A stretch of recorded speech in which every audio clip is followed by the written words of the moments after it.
Hoje eu tenho a alegria de conversar e de tocar e de interagir com essa artista que eu admiro muito, que é a Natália Barros. Ela é atriz, ela é poeta, ela é paisagista, ela é cantora, ela é um monte de coisas e todas as coisas muito legais. Então, realmente uma honra para mim, prazer estar aqui com ela. Natália. Opa! Quem é a Natália? Poxa, que pergunta! Você começa assim na lata com as pessoas? Acho que você abriu de um jeito interessante de me apresentar, porque eu realmente sou um feixe de coisas, né? E conforme o tempo passa, esse feixe só tem aumentado pro meu... Eu acho que isso não é exatamente também uma qualidade, mas é uma característica, né? Porque tem gente que às vezes faz só uma coisa a vida toda e faz aquilo, e aquilo representa todas as outras coisas daquela pessoa. Mas eu tenho essa característica que eu acho que é meio misturada mesmo, de que eu vou para um lugar e de repente aquele lugar me leva para outro lugar. Todas elas têm a ver com arte, né? E com expressão. Até o paisagismo, que seria um pouquinho diferente, assim, num certo sentido, também é um caminho artístico, né? Assim, no final das contas. Total, né? Total. Muito bom. E se você fosse uma obra de arte, qual obra você seria? Eu queria ser um cinema, assim, uma coisa que tivesse a ver com movimento e imagem, né? Acho que cinema, eu sou muito apaixonada por cinema. Eu acho que seria um filme, sei lá, do Kurosawa, talvez. Qual? Talvez o que me vem agora, os sonhos do Kurosawa. Então, Natália, por que você faz poesia? Eu faço poesia porque eu procuro palavras para me entender, para dar significado para mim mesma. Então, assim, a poesia, na verdade, ela dá conta de coisas que eu não sei. É para tentar ampliar caminhos, assim. Na verdade, a poesia tem muito a ver com isso, assim, com as coisas das que eu não sei que eu vou dizer. Interessante. Ela abre para mim, ela me obriga a dar passos, a procurar coisas, a dar conta de coisas que eu não sei quais são. E o que tem a ver a arte, a poesia com a vida? Qual que é a relação dessas coisas para você? Eu acho que a vida é intrinsecamente poética, né? A vida, o sentido da vida é poético. Não entendo a vida de uma outra maneira, assim. Eu acho que o resto a gente faz para dar conta das coisas, para pagar as contas. Mas o sentido da vida que vibra na gente, na vida, é o sentido poético, assim. Uma busca pela beleza. Uma busca por estar vivo, por sentir a vida. Pulsando. A pulsação da vida. A vibração da vida. E a beleza, eu acho que é isso. A beleza nem sempre é a beleza, eu entendo a beleza como uma coisa no belo, no certo, no harmonioso, né? Mas acho que a beleza é sentir-se viva, a vivacidade é beleza. Então, às vezes a beleza pode ser terrível também, pode ser estranha. Mas a beleza é um sentido de pulsão mesmo, de... Acho que tá vivo é a beleza. O que é estranho e belo? O ser humano é estranho e belo, né? A gente é bem estranho. Com certeza. Estranho. A gente tem uma complexidade, tem um monte de erros, um monte de defeitos. A gente é bem estranho. E a gente é bem fora de padrões que a gente, por mais que a gente tente se colocar em padrões, se encaixar em políticas corretas, a gente é muito mais que isso, né? Muito mais complexo, muito né? Mais que complexo. Do que modelos e formatos. Uma tempestade também é estranha e bela, né? Ela pode ser terrível, ela pode ser uma catástrofe, ela pode estar causando problemas para um monte de gente, né? Mas ela tem uma beleza, né? Verdade. Eu ando curioso para saber que perguntas você anda se fazendo. Que perguntas eu me faço? Puxa, você tá bom de perguntas, né? Tô curioso para saber. Eu me pergunto o que eu sonhei.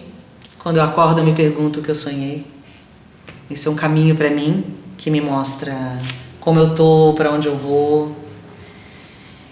Eu me pergunto, será que eu vou dar conta de estar trabalhando com coisas que não estejam dentro de um caminho padronizado por mim mesma, assim? Me pergunto como fazer. para não trabalhar, para que a arte fique sempre me colocando no risco, para que eu não me acomode. Eu me pergunto como é que a gente vai fazer para viver nesse Brasil, que tá um desafio, né? Político, falando politicamente. Ou se tá. Como é que nós vamos dar conta de transformar em linguagem, em novas opções? Me pergunto, né? Como é que a gente vai fazer para acordar, comprar o pão e o leite e cuidar das coisas, das pessoas em volta, assim, né? E o que você acha que as pessoas não estão se perguntando? Ou seja, que perguntas as pessoas não estão fazendo a si mesmas? Eu acho que a grande questão... É engraçado, a primeira vez... Agora, voltando à questão da pergunta, eu lembro a primeira vez que eu tive um computador na vida, já faz alguns anos. Eu lembro que eu tive aquele computador na minha frente, que foi minha irmã até que me incentivou, você precisa ter um computador, não sei o quê. Eu abri aquele computador, era um Mac, bacana, bonito, não sei o quê. Fiquei na frente do computador, falei, bom, e agora? Agora eu preciso fazer uma pergunta. Agora eu preciso ter alguma curiosidade que me abra a porta, porque o mundo ele não está aí. Apesar de parecer, né, milhões de coisas na nossa frente, de informações, a gente precisa ter uma pergunta. É a nossa pergunta que nos faz relacionar com as coisas, né? A relação é individual, a relação parte da pergunta de cada um. Então, às vezes, o que as pessoas podem se perguntar é o que elas querem, porque a gente está muito tendo que dar conta de atuar, opinar, reagir, e tem uma pergunta anterior, né? Que é, na verdade, para saber o que a gente quer, a gente precisa se escutar, né? Precisa ter um silêncio antes da pergunta. Acho que isso que é o mais difícil. É aguentar o silêncio.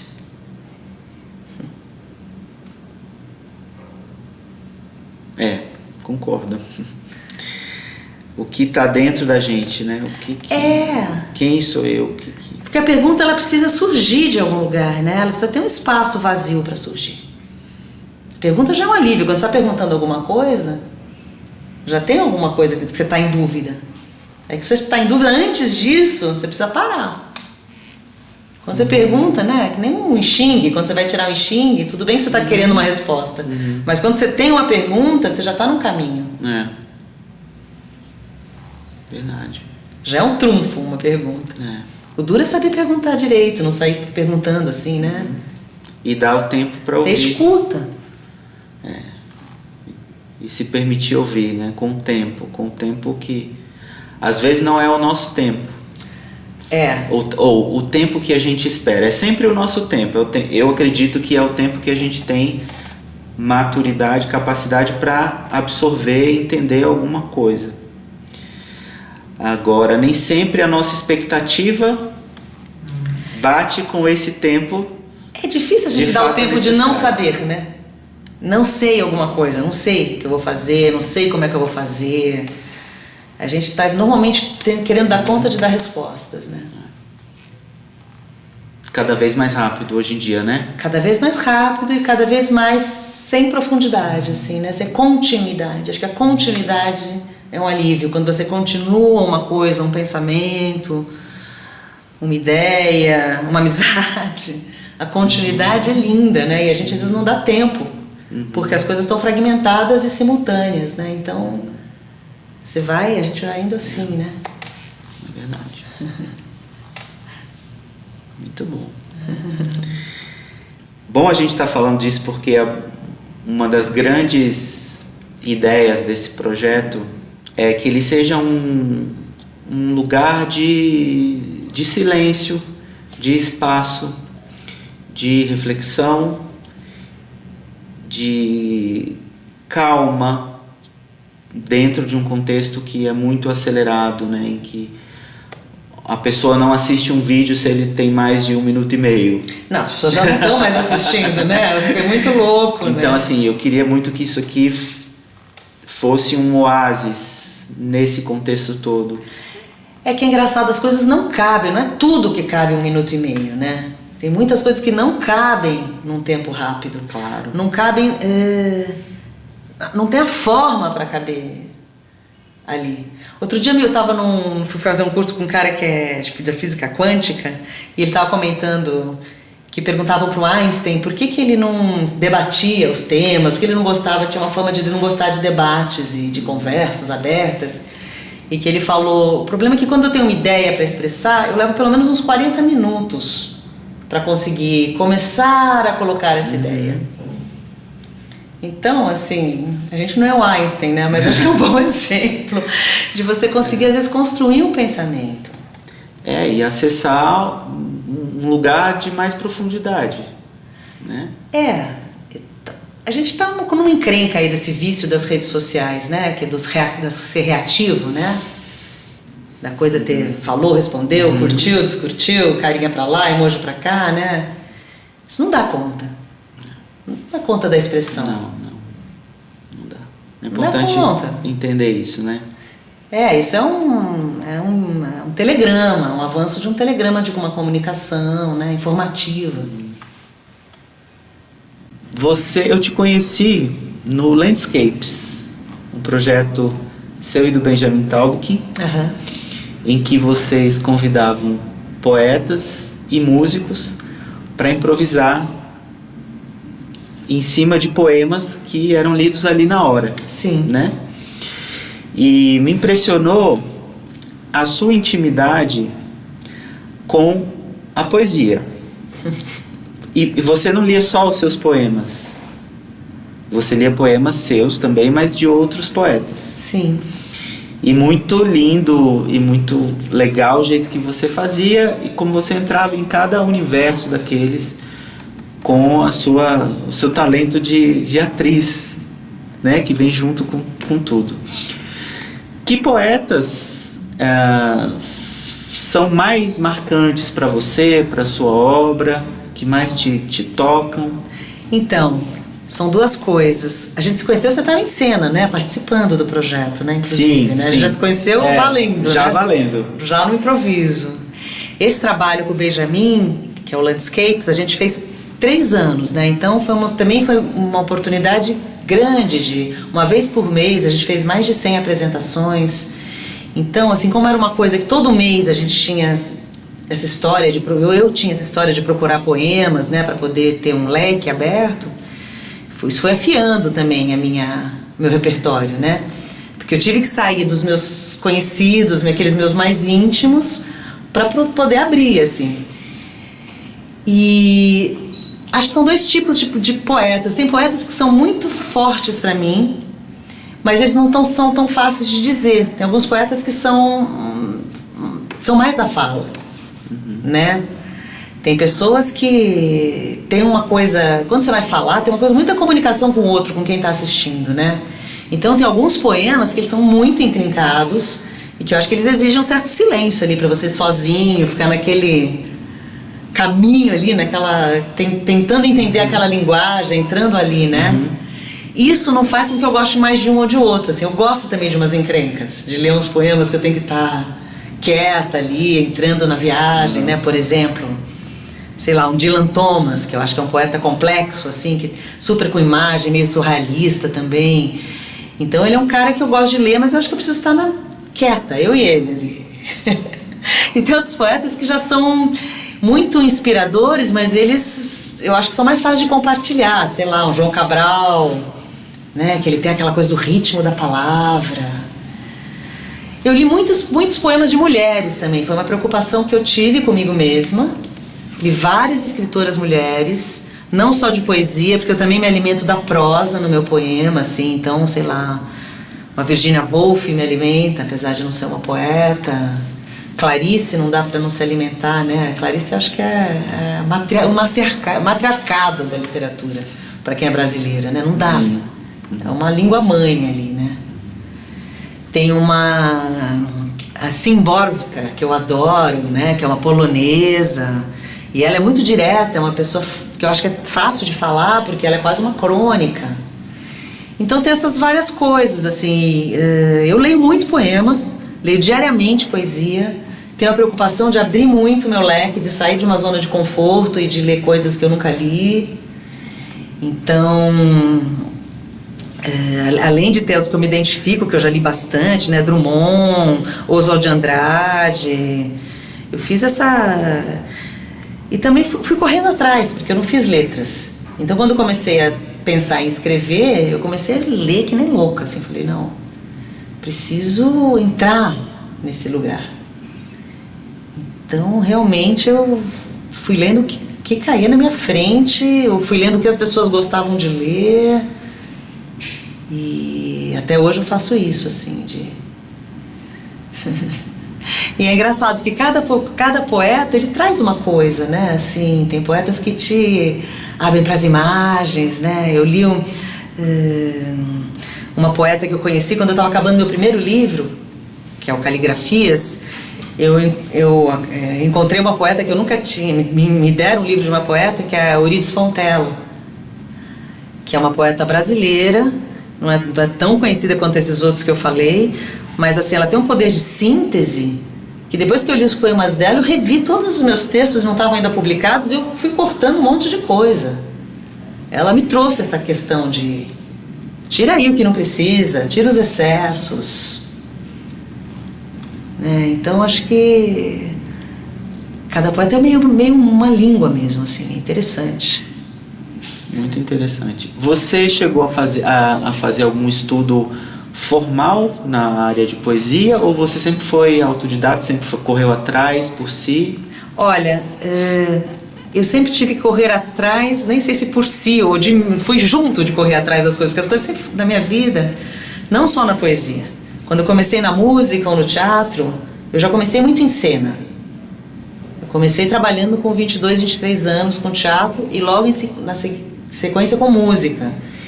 E trabalhando em cena mesmo, já com espetáculos.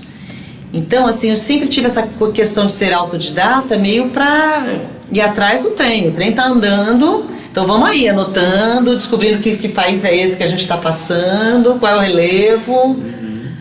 Nunca fiz um trabalho da academia. Acho bonito quem faz, tem um monte de gente que tem um temperamento para isso, mas a minha vida sempre foi muito no fluxo. Eu sempre tive que ir, aquela coisa, vai anotando enquanto o bonde está andando, assim. E como eu tenho muito respeito também pelo conhecimento que a gente tem aí disponível, eu fico tentando preencher e ir atrás, né? Eu gosto de estudar. Apesar de não ter feito uma faculdade, eu gosto de estudar, assim. Percebe-se. Percebe-se. Muito legal. E fala um pouco do seu último livro. Você comentou do Caligrafias. Então, Caligrafias, ele é engraçado, né? Para quem escreve, quando você publica, é uma divisão de águas, assim, né? Porque é muito interessante, porque uma coisa é você dizer, eu escrevo, eu sou poeta, e outra coisa é você publicar um livro, né? É onde você joga para os outros, né? E o olhar do outro, eu acho que completa a gente, assim, a gente precisa do olhar do outro, assim. Então, o meu primeiro livro, Caligrafias, me fez isso, assim, fez com que eu falasse, opa, sou escritora, né? E é difícil falar isso, né? Sou escritora, né? A gente tem um negócio com a literatura, né? Essa deusa literatura aí, né? A gente tem um... Verdade. Então, e eu tive a sorte de ter um prêmio PROAC, então também me deu um gás para eu ter recursos e falar, bora lá, agora você, né, escreveu isso aí nesse edital, foi aprovada, vai aí e faz. Então o segundo livro já veio de uma porta aberta, né? Ao mesmo tempo, é sempre o desafio de... E agora, né? Você já não tem aquela... Tem uma bênção do primeiro, né? As primeiras coisas, elas têm a ver com uma bênção, né? Do início. O segundo, você tem que ter uma consciência, né? Tem que dar uma... Parece que a responsabilidade é maior, né? Eu acho que tem que estar com mais consciência, exige mais consciência. Ao mesmo tempo, é uma delícia porque você já está no fluxo, né? Você já fez, já chamou de poeta, já pôs o livro na roda. O segundo livro, ele tem mais crônicas. Eu saí da forma da poesia e entrei um pouquinho mais no caminho de uma prosa poética. Naturalmente, não foi uma coisa que eu falei, preciso ir por aí. É uma coisa que eu comecei a ver o que eu estava escrevendo e tinha mais histórias. Que o terceiro já está indo mais ainda para isso. Olha que interessante. E como chama o segundo? Nuvens ornamentais. Nuvens ornamentais. Que foi também através de um exercício objetivo de nuvens, que eu estava tendo que resolver um monte de coisa na minha vida. E eu estava tendo que perceber que tinha muitas coisas que estavam passando por mim. Então eu deitava na grama, final de tarde, e ficava vendo as nuvens andando. Falei, gente, eu preciso lembrar que as coisas passam. Eu ficava deitada na grama, eu moro numa chácara. Falava, gente, eu preciso fazer esse exercício de estar quieta e observar que as coisas passam. E eu fiz isso por alguns dias seguidos, no mesmo horário, no fim da tarde, assim. Até as meninas chegavam em casa, eu tenho 2 filhas. Mãe, o que você está fazendo? Eu estou aqui observando nuvens. Muito bom. E aí deu nome para o livro, Nuvens Ornamentais. Nuvens ornamentais. Lê alguma coisa, por favor. Então, tudo não passa de nuvens ornamentais sobre o sol do acaso. É assim que abre. Eu vou ler um poema que chama-se Ad Infinitum, que eu escrevi logo na época que a gente estava vivendo aquele momento dos secundaristas, com as escolas tomadas. Eu tive a oportunidade de visitar algumas para conseguir ver o que era.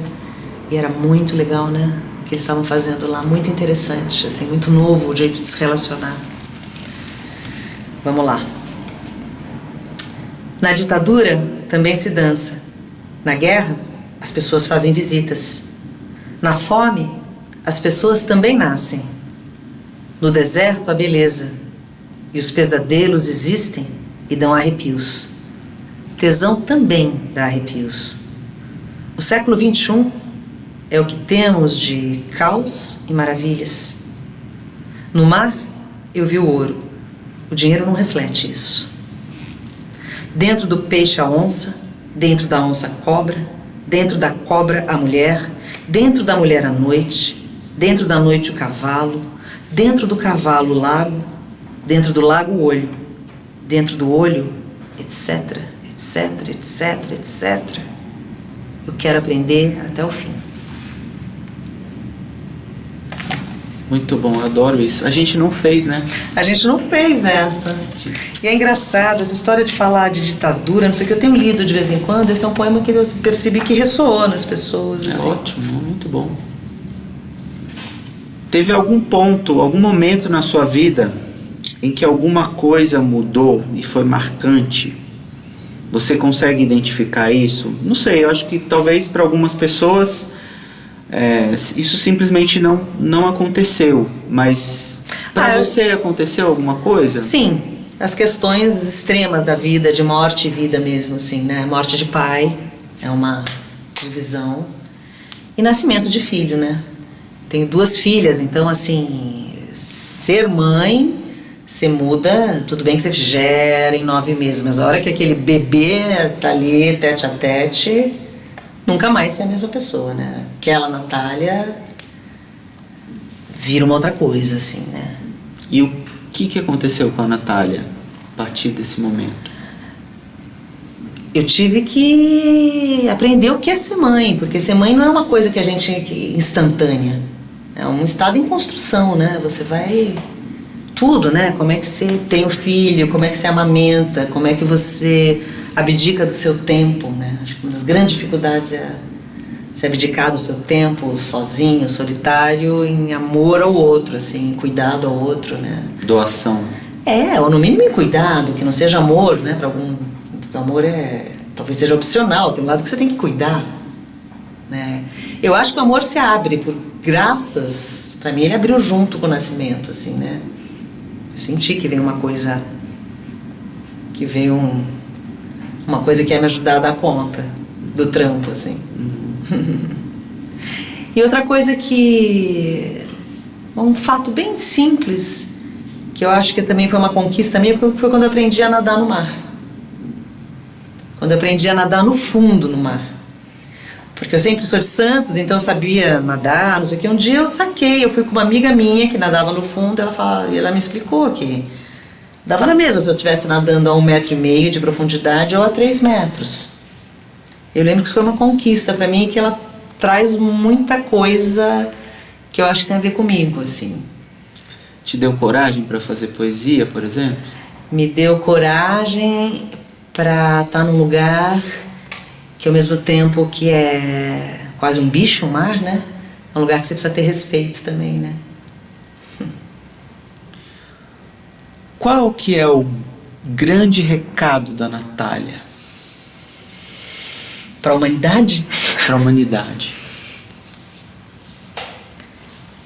Eu acabei de ver um filme da Lu Salomé sobre a vida dela, que fizeram, que é uma pensadora feminista, uma mulher super importante, que foi uma das iniciantes também da psicanálise, né? Ela foi amiga de um monte de gente bacana, de um monte de artista, do Freud, do Hilke.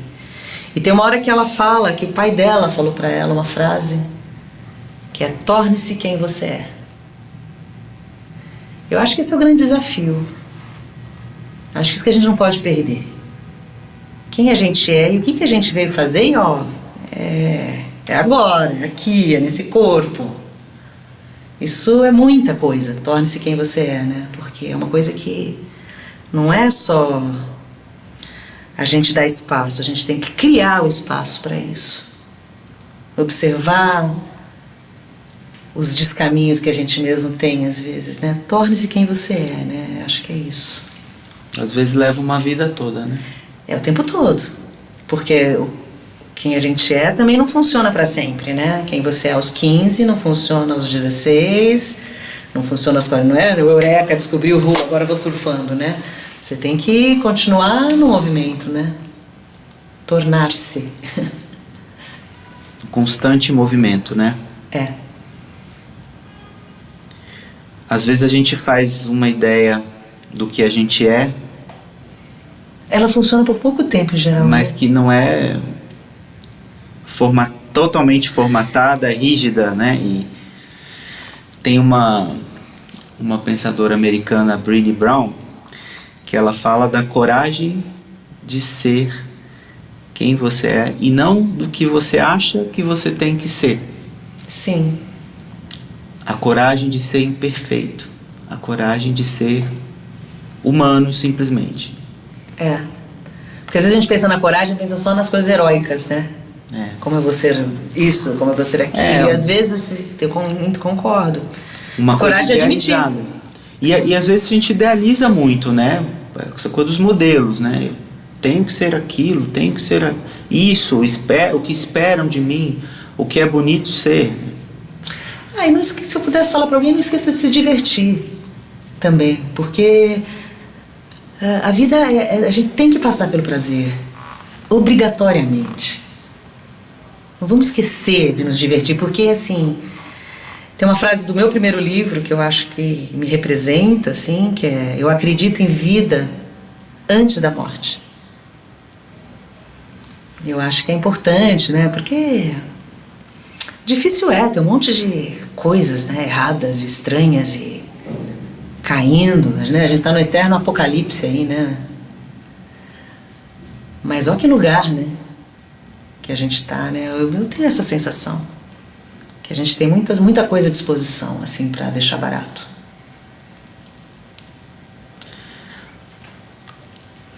Você já fez muita coisa na vida, está fazendo muita coisa, coisas muito relevantes, e provavelmente vai fazer bastante ainda, porque o seu olhinho ainda brilha, a sua carinha de sapeca tá aí cheia de gás.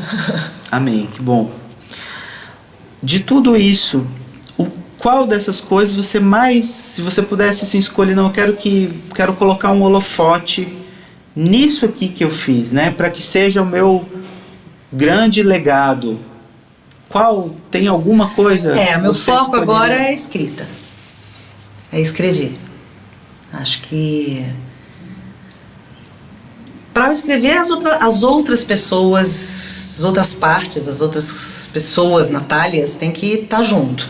A cantora tem que estar junto, meu corpo tem que estar junto, meu jardim tem que estar junto. Mas se eu fosse fechar numa coisa só, seria na escrita, assim. Legal. Muito bom. Se hoje fosse seu último dia, o que você faria?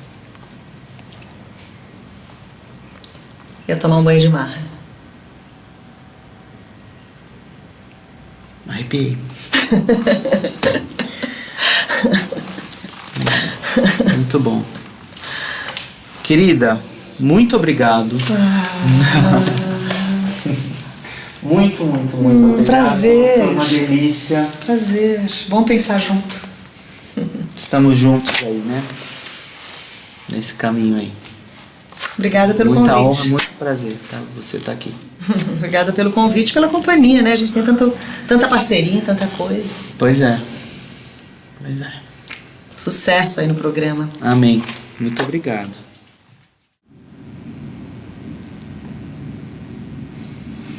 Ele tá procurando uma pergunta bem difícil. Bem difícil, daquela que você não vai conseguir responder. Ainda bem que a fala da gente não depende disso, né? A gente não consegue responder e vai falando.